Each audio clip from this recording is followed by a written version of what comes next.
This is the special village council meeting to talk about the budget workshop. Today is April 10th, 2023. Here comes Pam Hanson, so welcome. What we're going to do is, Roger's put together some budget amendment stuff that we need to walk through. We didn't do roll call, but You don't do that for, okay, we're good for that. Pam, we're gonna go through the budget amendment okay, stuff thank that's in you. your new business section here. So, Roger, if you wanna, I guess, give us a little summary of what you're Sure, talking let about. me just walk through the whys of this first. We adopt a budget at the beginning of the year that has expectations about how much money we're gonna collect and how much money we're going to spend in all these various categories. Fundamentally, they're estimates, because we can't predict with any absolute certainty what we're going to get in terms of absolute revenues or the expenditures. The state requires us to monitor our spending on a periodic basis, and to the extent that we spend more than what we were expecting to in any particular category, or receive less money than we expected, or more money than we expected, they request that we make adjustments in the budget to authorize, in some cases, what we've already done. But just so that they know that we are in fact reviewing that and updating it. This document covers the first 6 months of the current fiscal year, July through December of 2022. Remember, our fiscal year goes from July of '22 to the end of June in '23. Okay? Now, we just got the data for the end of March, which is the next third quarter, and we haven't had an ability at this point yet to prepare a recommended resolution for that, which we will bring to you at the next meeting. Okay? So, this resolution that was drawn up tries to capture all of that and explain what it is that we're doing and why it is that we're doing it. If you look at the sheet that follows it,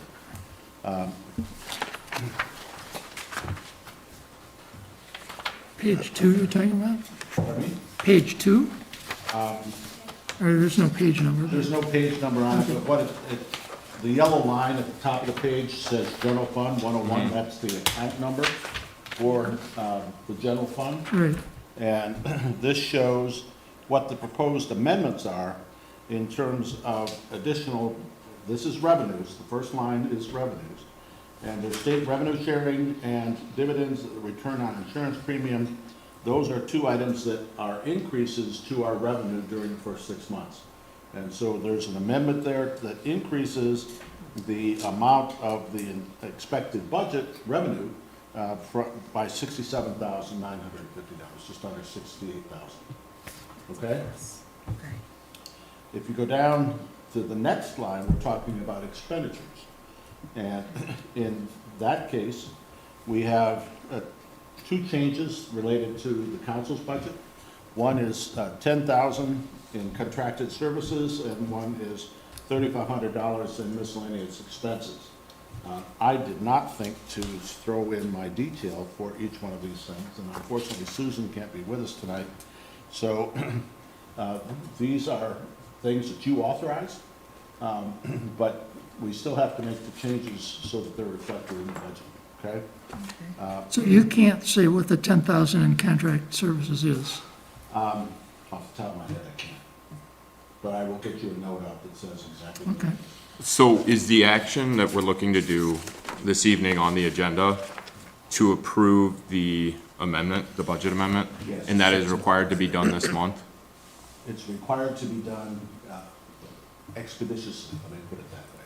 Yeah, the reason that I asked that is it's hard to have a conversation without knowing the specifics for the budget amendment.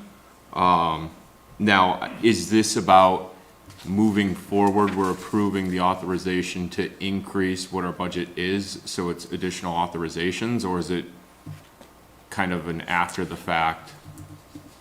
This is reflecting We'll things put- that have already been authorized. We're bringing the budget in line with actual spending Right. is. Well, okay, so, As So- of six, Sorry. as of Yes. the Your 6 latter month, comment's right. as of We're- the 6 we're month. just- We're just, your latter comment's right, we're just yeah. updating the after budget fact, for okay. after the fact. Months 1 through 6. As of the 6th month. Okay. Right. Yeah, And to correct. the extent you have any questions about any of the details. And we'll do it again at the provide end of the that to year. you. I apologize for not having that in hand this evening. Right, Yeah, how would we go about getting that? Because again, I don't want to table, if we're just doing something that's gonna amend things that have already occurred, then I don't want to hold it up. In the course of the discussion this evening, you offer a question about what it is, like more detail on it, we'll get that out. It'll be sent to everybody. Okay, So we have, for example, the 2 items on the village council, we will get that out to you tomorrow. okay, appreciate it. And then the other thing is just a quick observation. When we do these type of things in the future, very helpful. Could we do black for indicating revenues, changes in revenues, and red for where we're below, like, it's a bigger hit to our budget? It's just a quick visual to say, okay, we're under budget here, we're over budget here. the normal way of doing this is if the numbers, if there's less money, you put it in parentheses, if there's more money. But I see here, we've switched conventions from revenues to expenditures, because the positive is in parentheses and the expenditures, but that's the confusing part for me, is Yeah. you have to shift your mindset. Right. If it- In each case, we're talking about an increase in the dollar figure that you're going to have under either expenditures or revenues. Got it. Right. And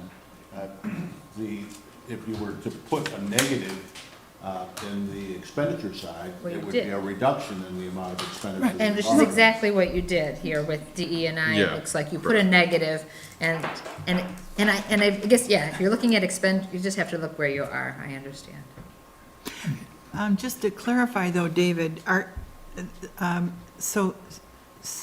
think I heard your comment as you want in red so we can find it quickly and Yeah, easily on correct. large items that have a significant impact on the budget? Well, it Or would- simple reduction, because normally the convention would be, and red is minus.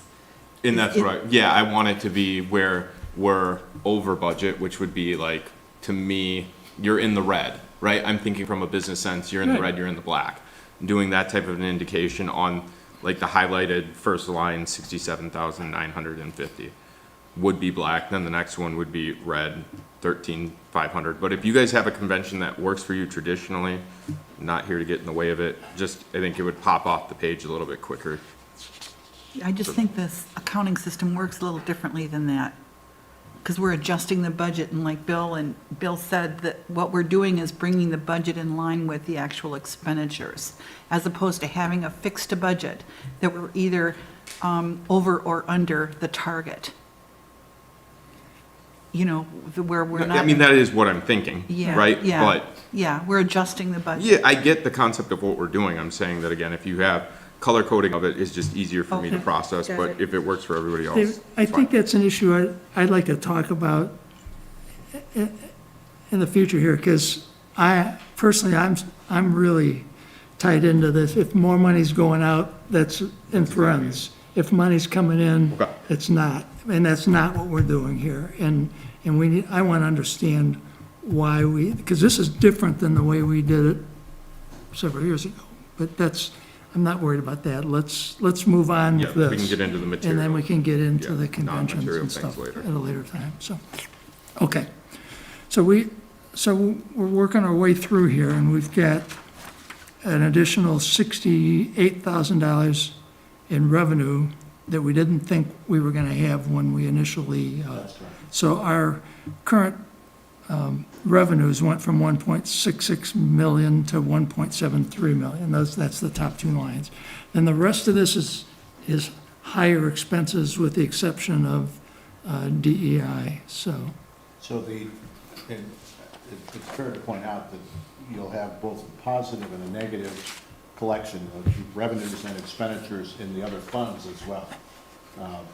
So when you go to the next page, you get a summary for the changes in the general fund. at the top of the page. And the,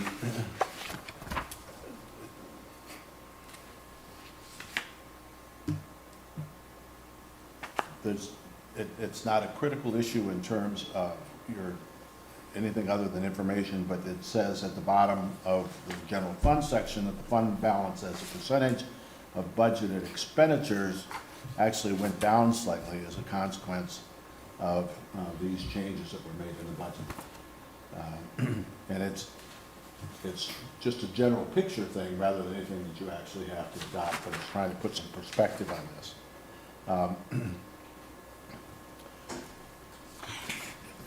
To me, the significant takeaway from this line is that we spent $400,000 more than we took in last year. So our fund balance went from $1 million to a little over $800,000. Yeah, Bill, but we knew we were gonna be coming in We did. 368. And Absolutely. The only difference in, as far as the general fund balance goes, is a 43,550. Right. To the bad, but we already Right. knew we were in the hole. We did, no question. Yep, yep. So, Major Streets Fund, there's some adjustments that are made in that based on expenses that were not included in the budget but have been received and recorded during the course of this 6-month period. There's 70,000 more from a transfer from the general fund to the Major Street Fund. And then the road and street construction fund had some additional expenditures that needed to be recorded, not outside of our total budget, but they were not included in what we adopted in July of last year, June of last year. Do we know what they're for? I can get those for you, but they're, all the detail work that was done at the end of the year, sidewalks primarily, but also landscaping and those kinds of things are included in that 140,000. Okay. See, transfer money from the general fund to the road fund is kind of unusual. What happened there is that, because of the fact that we have one fund from which we write checks, money goes in and out of the general fund in order to make those transfers. So, in this one case, what we did was audit all of the expenditures that gone in and out of the general fund as a consequence of that. And there was a $70,000 overpayment to the general fund from this fund that resulted in the adjustment of $70,000. Okay. I'd like to understand the detail of that at a later time. Yep. Okay. Okay. So in terms of major street funds, our fund balance is $4,000.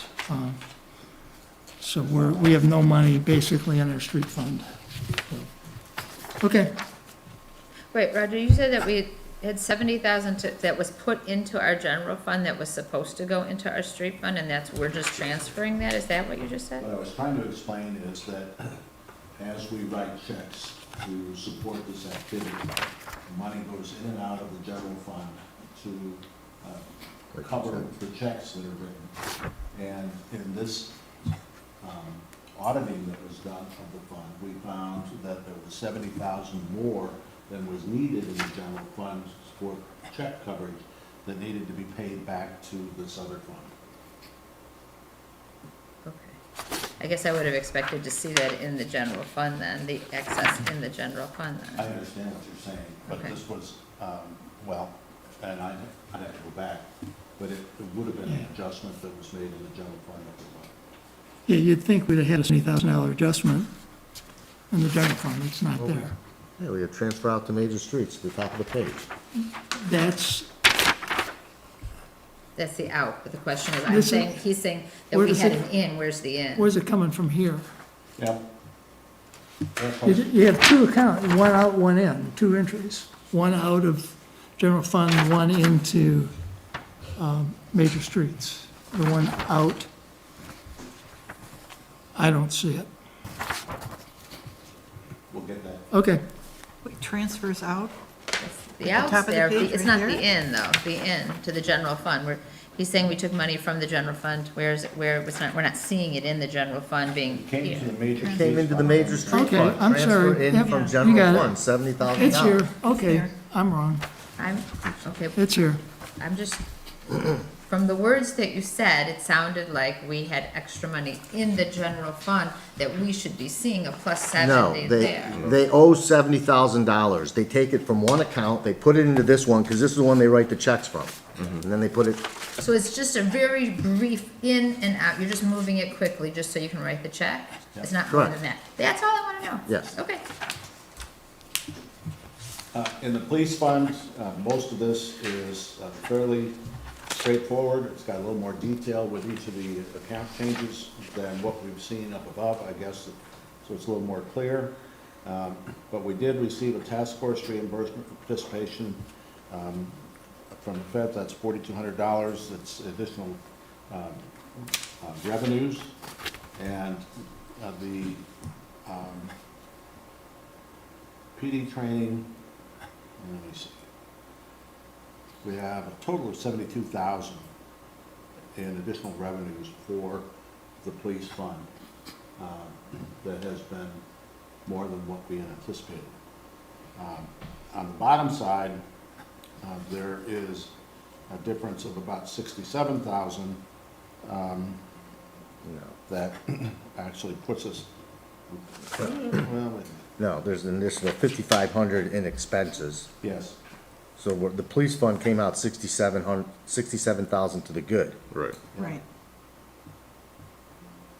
So we anticipated being 77,000 in the hole, or have to go to the general fund for, and now it appears at the halfway point, we only have to go into the general fund 10,000 to cover police. yep.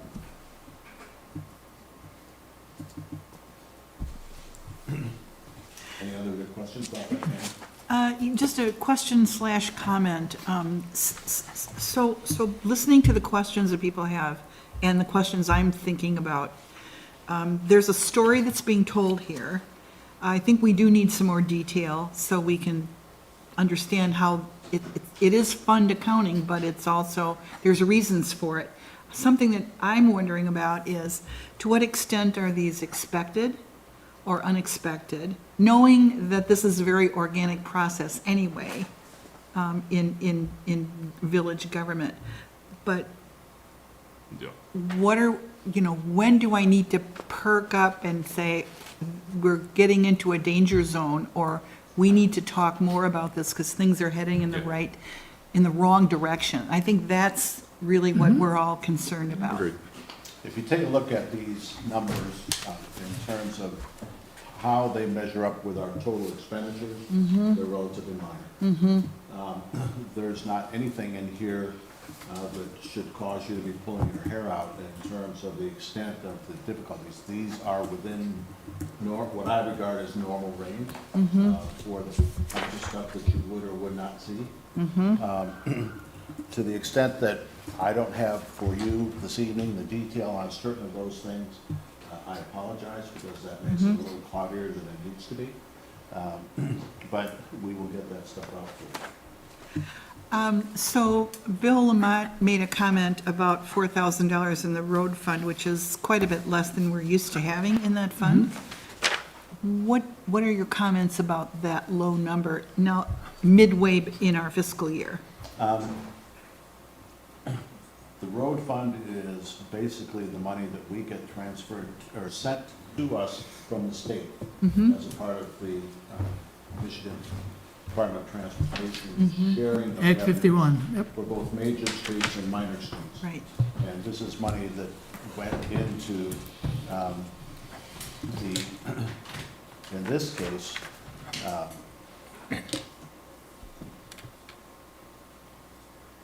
the amount of money that we had in the road and street fund, which is what was the balance left over after, this is from the road. The major streets fund is two things here that I've got confused in terms of the fact that we have road and street construction down here, which is part of what we spent on sidewalks primarily. Yeah, But also the finishing of Franklin Road. And that has also been, for this report, combined with what we get from the state in terms of the major streets fund. So you've got two different articles in here as a part of that overall expenditure. so we're having a finance committee meeting tomorrow, I think. One of the questions I'm going to bring to that meeting is, this is quite a low balance compared to what we've carried in the past, and I'm anxious about that. Wondering what expenses are coming up, and do we have a target balance that we want to keep in that fund? So what I believe I owe you is a comparison of this versus the major and minor street funds from the state. Yeah, okay, that'd be good. Thank you. Hey, Roger. I'm putting your microphone. Stick it in my ear, is that what you said? No, because you're kind of facing away from this, so it's hard to hear. All right. Does that help? Yes, thank you. All right. Wastewater fund, this is primarily storm sewer.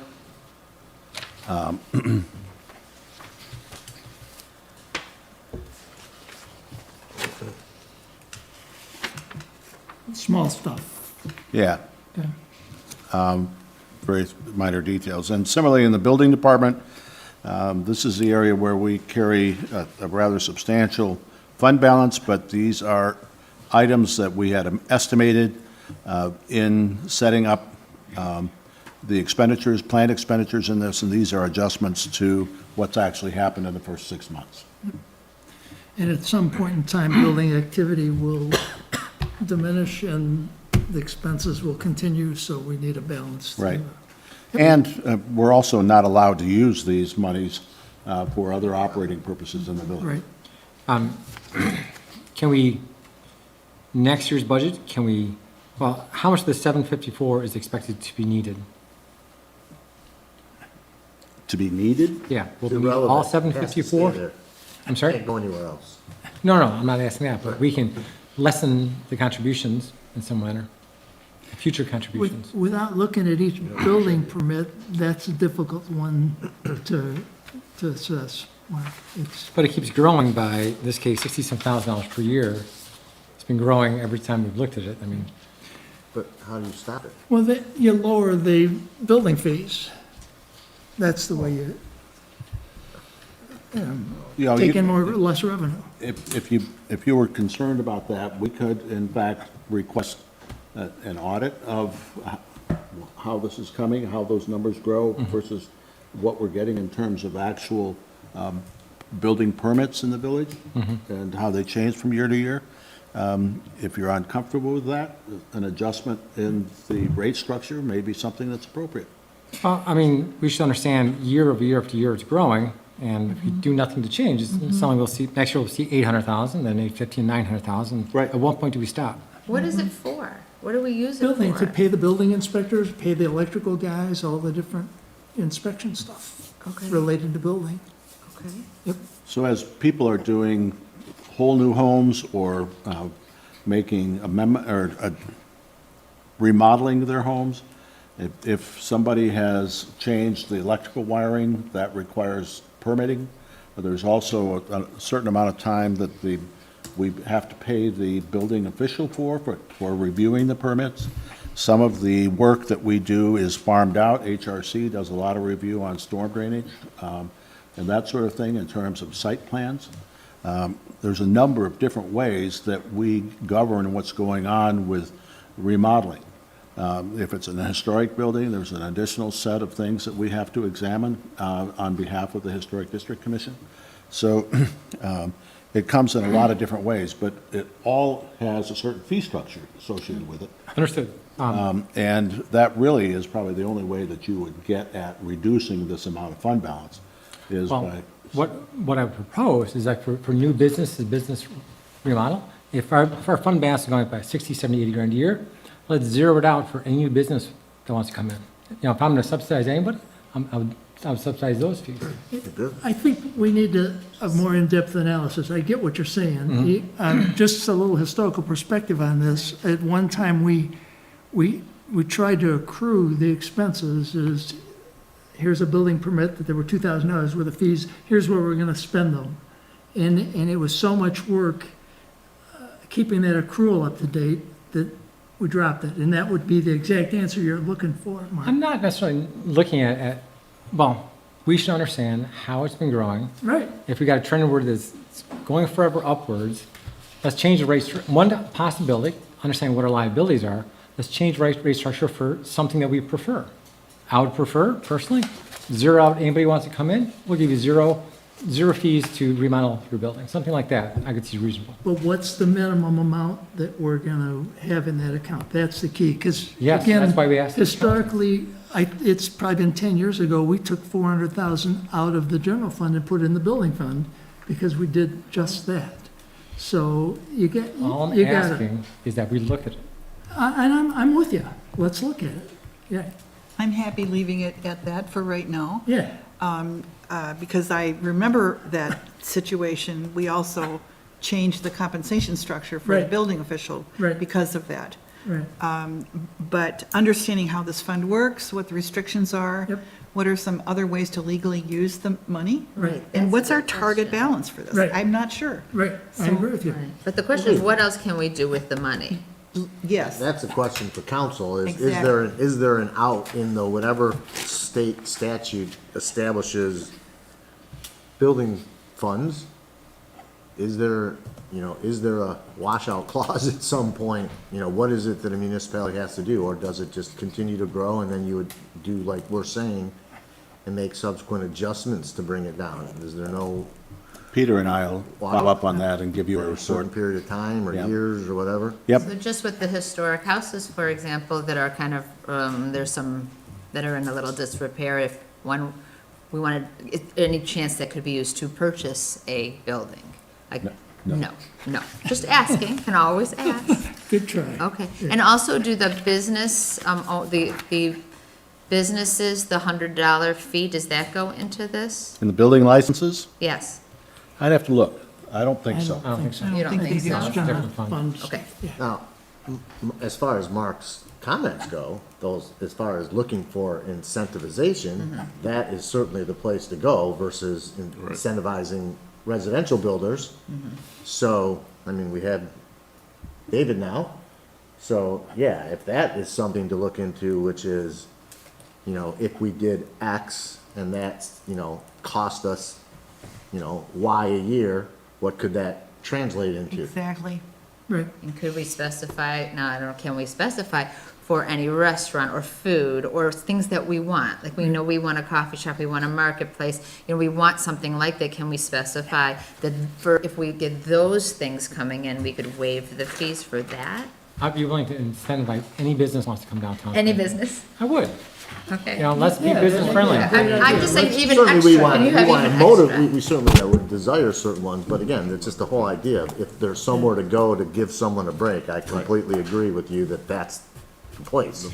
you could, I guess potentially you could waive building fees for new businesses downtown. Absolutely. That's exactly what I'm saying. Right. yeah. That's exactly what he's saying. Right, right, okay.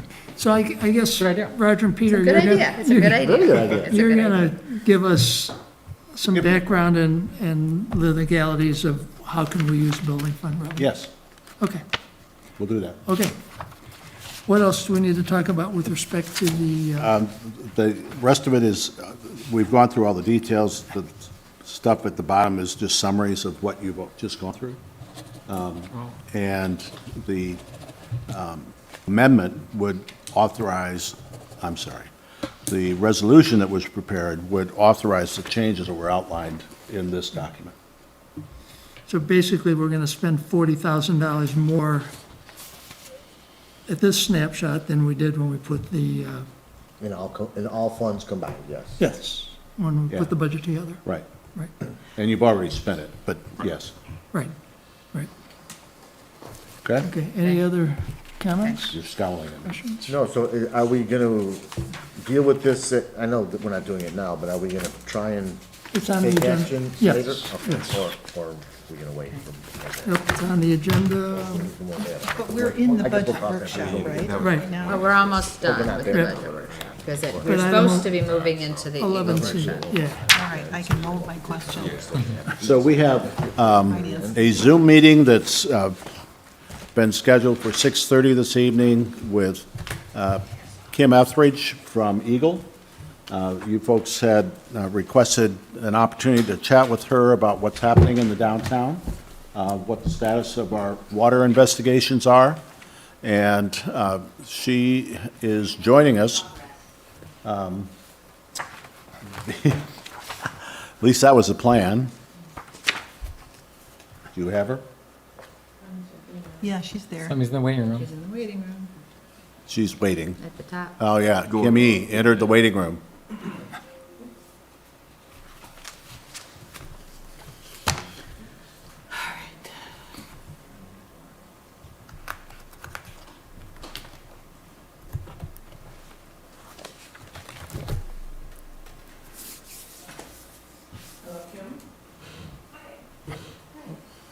We don't get to see Kim.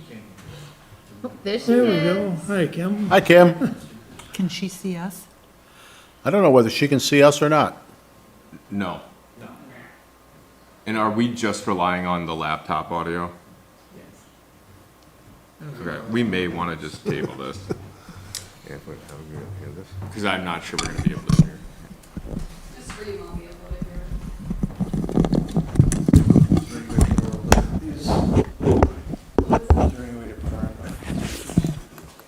That's something we, I don't have. Well, let's see. Yeah, we'll Otherwise, see. We don't need to waste our time, and we'll just. Right. So Kim, speak up and let's see if we can hear you. Hi. And we're not getting you. Are you muted? No, it's the computer audio. It's not picking it up. Shoot. It's a good idea. Bad technology. We don't have any bigger speakers. No, we don't have anything for the speakers. Can you hear us? Yeah, I can. Can you hear me? Yes, I can hear you. Can you guys All hear? right. I'll talk loud. I can be loud. Can you crack up the speaker?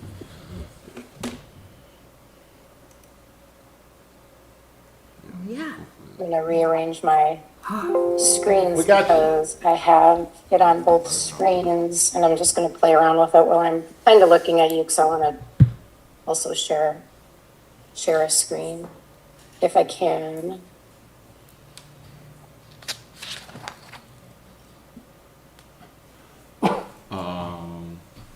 I would, hang on, she's gonna share hers. There we go. She's gonna share her screen. Just give her, Oh, give her. You just gotta give her authority, I think.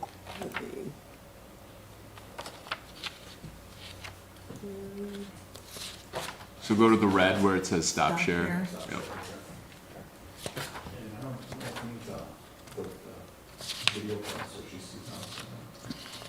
If you click it, it's just gonna see I can't hear data. you guys anymore. Oh, yeah, I can. She wanted to show her screen. She wanted to share her screen with us. Right. The host has to give her permission. Did you enable sharing? Go to your security button at the bottom, because you're gonna have to allow her to share. Right? Yeah, oh, okay, you're good.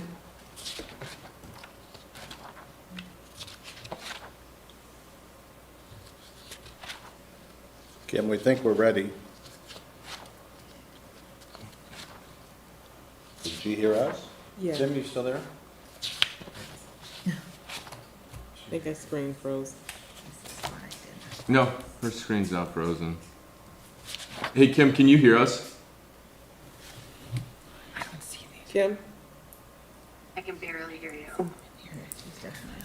Let me see. Speaker. Okay, that's a lot better. Okay. Are you ready?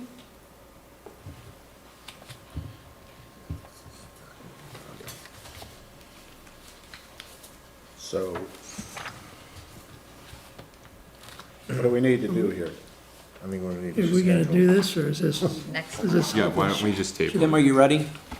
I am, I can hear you, I couldn't hear anybody else very well, so maybe you might have to share your microphone. Okay, if you just want to go ahead and start, and then we'll, as questions come up, we'll translate, we'll bring them to you. We have 20 minutes.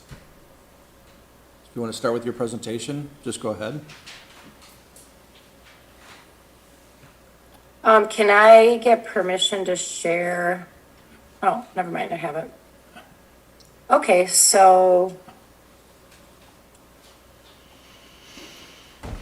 Okay, can you see this? Yes. There it goes. Okay. Okay, So, hello, everyone, I'm Kim Etheridge, I'm the project manager. Can everyone hear me okay? Yes. Yes. Okay. I'm the project manager for Eagles Remediation and Redevelopment Division at the Franklin Village Plaza and surrounding properties. The plaza itself is a site of a facility, we call it, where in the back, you can still see the screen of my little hand on there? Yes. Okay. So in the back of Franklin Village Plaza, we have determined that there is around the old septic field remaining dry cleaning solvents that are in groundwater and vapor and soil. This probably isn't new, well, maybe new if there's new council members here. I'm kind of feeling like I'm just talking to Kathy, but apparently there's obviously a lot of other people here.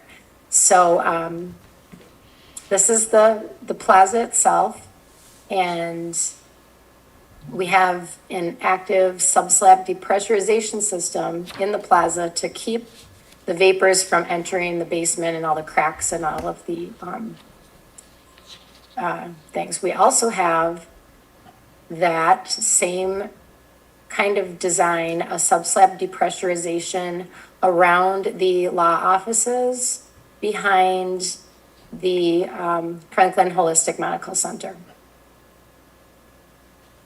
So that's what we have as far as what would be kind of like a radon system, where you would have a fan that's kind of a blower that's kind of, it can either pull radon out from under your basement and put it up, or it can depressurize under your basement. So what we have here is depressurizing so that it's kind of pushing air out so that the vapors don't intrude into this structure and this structure. We've been out here doing sampling since 2015, and most recently sampling of vapors since 2017. So what you will see here, VP is a vapor point or a vapor sample, which is the dry cleaning vapor or the gas that's still held up in the soil column.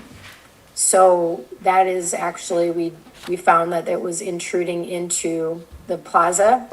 We found that it was also intruding into the basement of this condo here. So in January of 2021, we put a small vapor intrusion interim mitigation trailer right here. And that has been running, and it has successfully extracted vapors from underneath this condo and under this area. And that continues to run.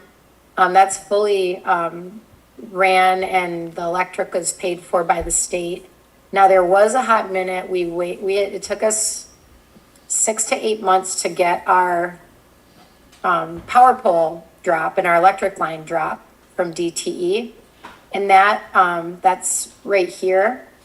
So while we were doing that, this neighbor, this resident, graciously let us power this trailer with her power supply.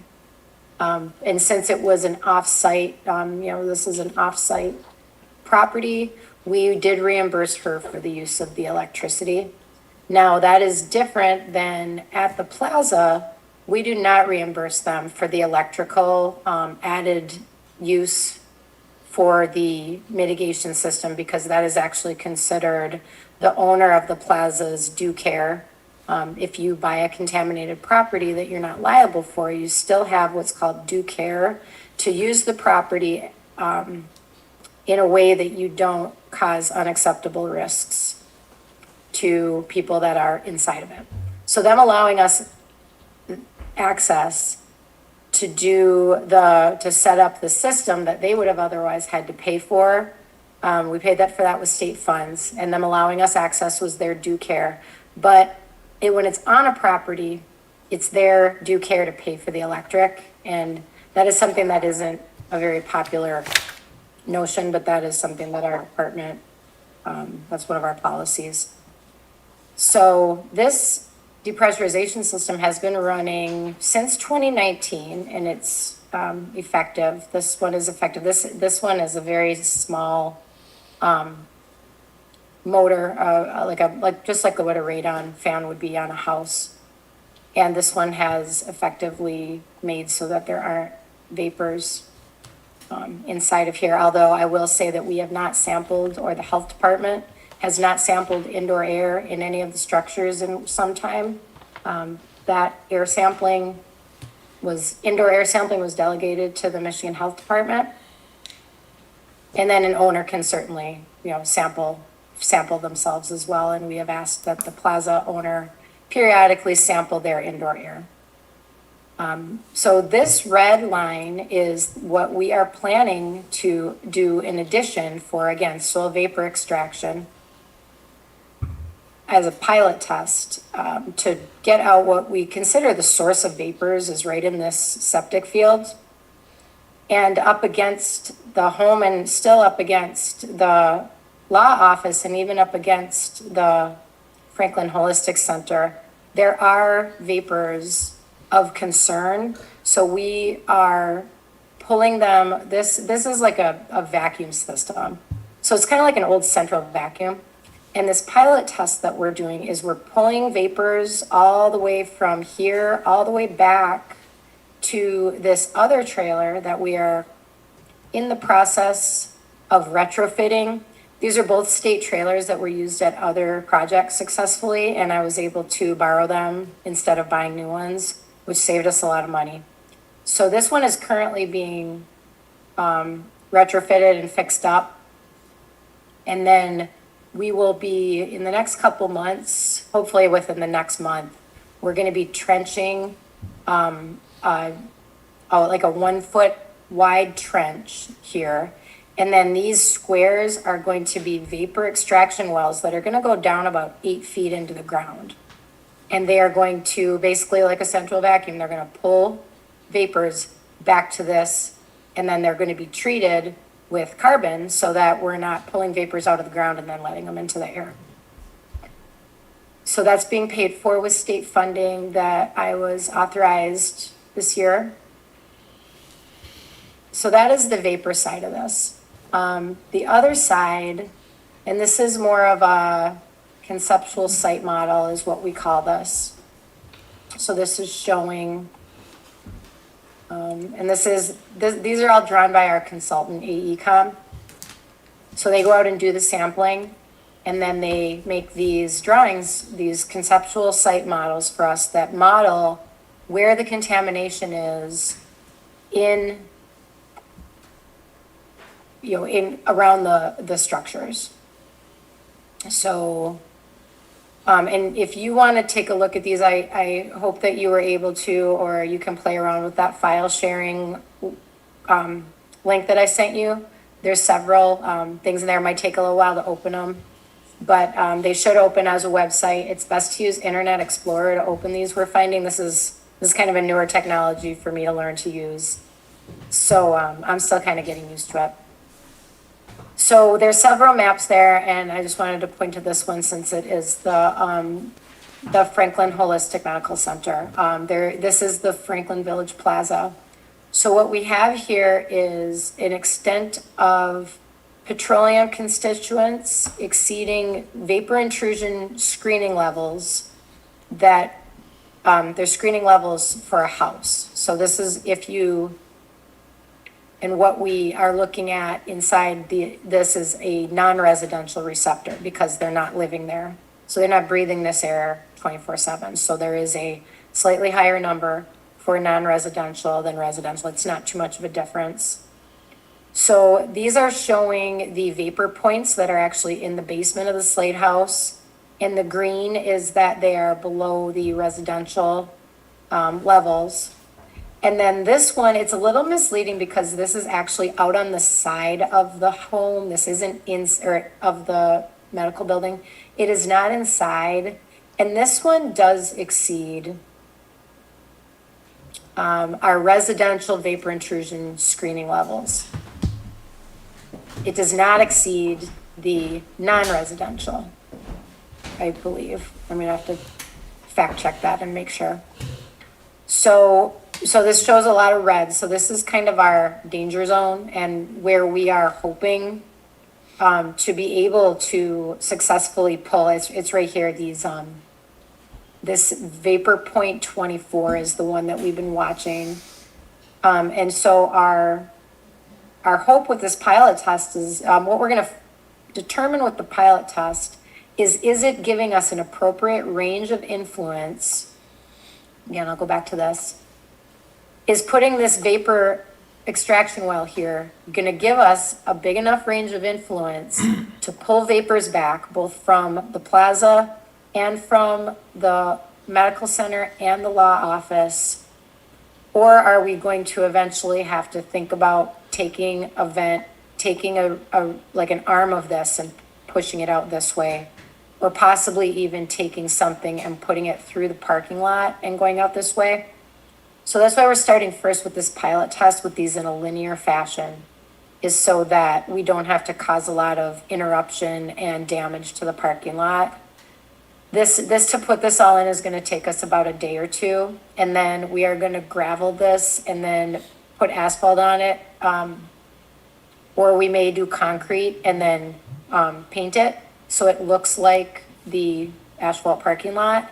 And then eventually, when we're all done with both the pilot test and then the long-term soil vapor extraction, which the long-term may be running for like a year, this is going to be running for 2 to 3 weeks to figure out if it's the proper fix. And if it's not, we might be putting some branches onto this. There are a lot of tree roots here, so that's another reason we want to stay here.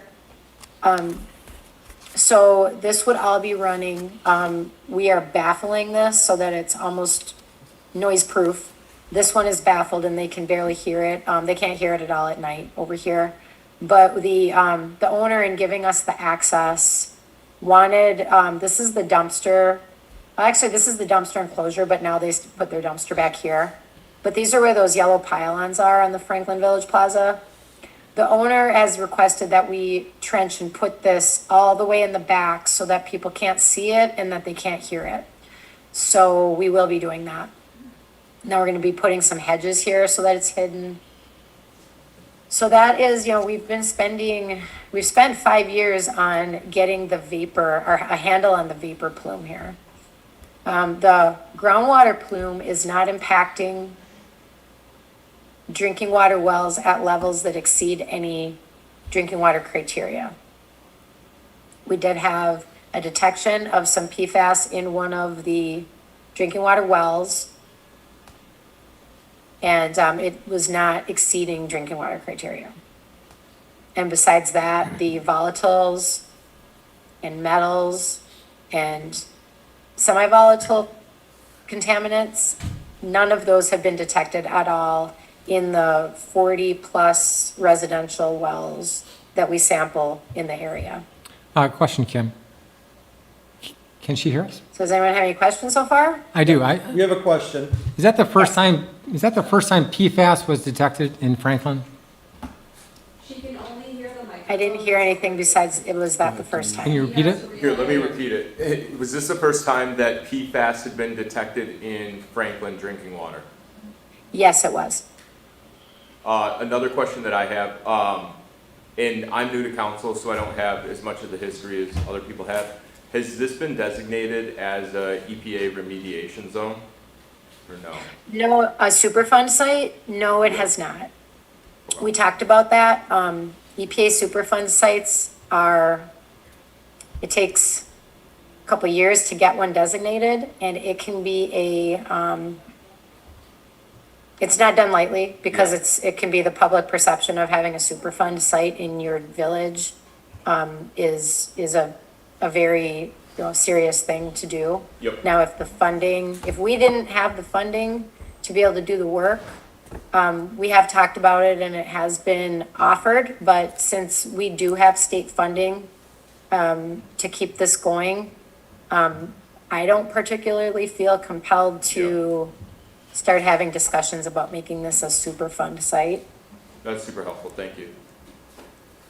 But, I'm not the only opinion that matters here, so. Fair. So I have a question for Kim. Somebody can repeat Okay, it. we got another question. Okay, If there is contamination of the groundwater, what is the solution? If there is contamination of the groundwater, what type of solution? Actually, I meant drinking water is what I meant. Drinking water. so it can vary, first of all, if there was something where say there was one drinking water well that was impacted. With PFAS, it all depends on what the owners wants to do and what the chemical of concern is. When it's PFAS, luckily, a point of use filter is successful in getting rid of the PFAS. So what we have done on other sites is, if there's one or a couple people that have PFAS in their drinking water and say that they were where you could not get a drinking water supply piped in, then the PFAS is usually, the county health department puts on a filter. It's usually a point of use filter or like a Culligan secondary water source on your kitchen sink. We have not, because of the funding, gone so far as to put entire reverse osmosis systems into homes for people. We have instead gone so far as to just do the Culligan-like point of use faucet filters, which are effective. And lead, lead filters are effective as well. So if you have lead or PFAS in your drinking water, luckily it is something that can be filtrated out. If it is in the plume, like if it is in the groundwater plume, the next phase of this is to look at groundwater remediation.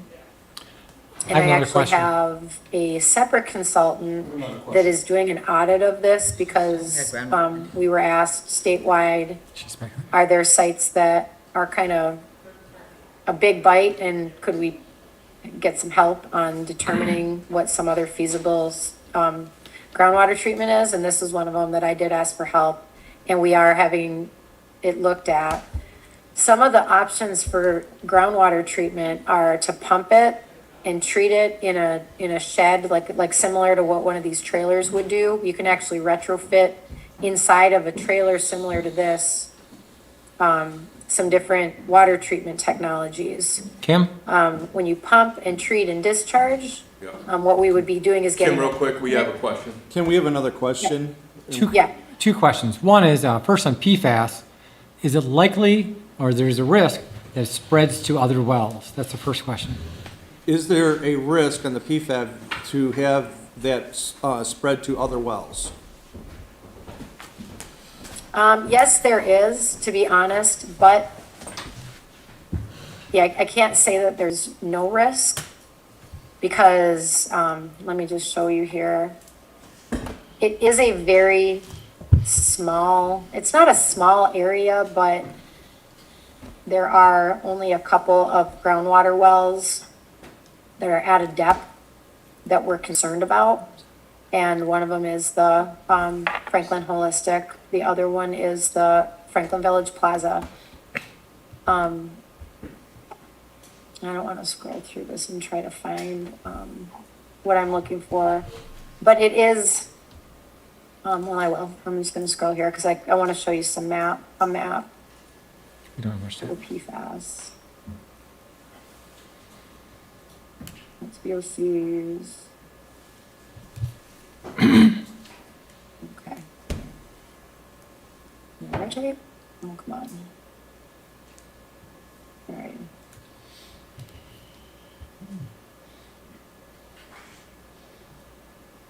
We only have about 3 minutes left. I have 2 more questions for her. We got 2 more questions and we're Okay, coming up, keep going. we're coming up against Oh, time. okay, okay. So, second question is. Yeah, if you look through this, on PDF page 26 of that report is going to show you where the PFAS is. It is in groundwater along here and along here. And so, I am not hugely concerned about the condos well because it's deeper.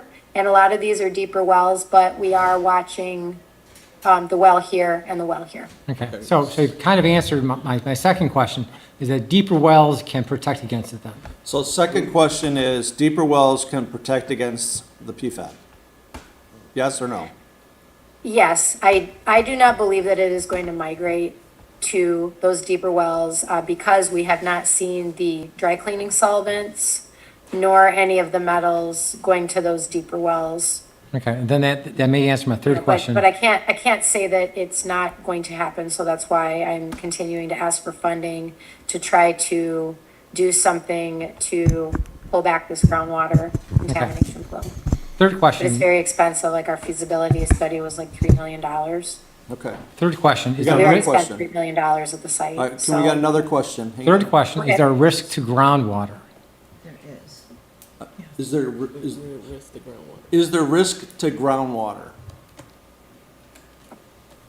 Yes, there is. There is, and the groundwater actually has contaminants and it is carrying contaminants. They are not at the Rouge River. They're close to the Rouge River. We do not see any going in there. But again, why we do have groundwater contamination. Okay, That's what this blue shows here is, dry cleaning solvents exceeding the area of, I'm sorry, no, that's the wrong one. Right here. So this is your, groundwater. And we do have indication that it is, these purple slashes are indications that it's contaminated. And we've known that since 2015, when our first samples came back, with water. We were looking at the storage tank contamination from the old gas station. And we did first see the dry cleaning solvents right away, but what the, more, primary risk that the health department actually ordered us to clean up was the vapors and the vapor risks that were being posed to the inside, into the structures. But we're not out of the woods yet on the groundwater contamination. Any other questions? We're done, we have to be done. Kim, thank you very much. We appreciate your time Okay. today and, Yeah, no problem. I'm sorry that I couldn't be there in person and, I can't make any promises about the schedule next month, but hopefully we'll be up and running and I'd be happy to do this. If you wanted an update before every meeting, I would have no problem doing it if you'd prefer. So just let me know. Yeah, thank you very much, Kim. Yep, okay. no problem. Have a great meeting. You have a great evening. Okay, bye. Get it issued. Okay, I guess that concludes our session with the Eagle.